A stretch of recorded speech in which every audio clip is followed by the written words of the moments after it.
Hej, velkommen til min blog.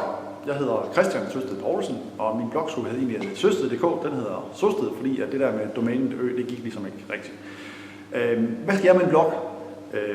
For det første så er det min egen blog. Det vil sige, at godt nok arbejder jeg i et firma, IKAST, webbureau. Jeg må ikke sige, hvad det hed, fordi så er det kommercielt.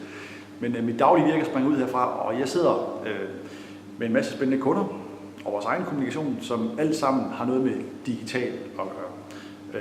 Jeg synes, at jeg støder på en hel masse vildt spændende ting i min hverdag hos vores kunder. Skal vi e-handle?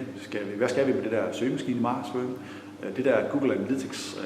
Alle mulige emner, som jeg sidder med sammen med mine kolleger, som jeg egentlig har lyst til at få et lidt bredere vinkel på, sammen med en hel masse andre professionelle interessenter derude, deriblandt dig.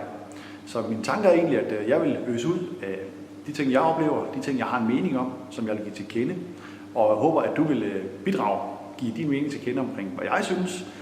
Smid noget i hovedet af mig og sige, at jeg fatter ikke bjælle, eller det var faktisk rigtig godt, det kunne jeg også godt tænke mig at vide noget mere om. Og i det hele taget få en lidt bredere dialog op at stå med omverdenen. Så velkommen til min blog. Jeg håber, du gider at følge mig, sign op på noget RSS-feed, gør et eller andet. Vi ses derude. Hej.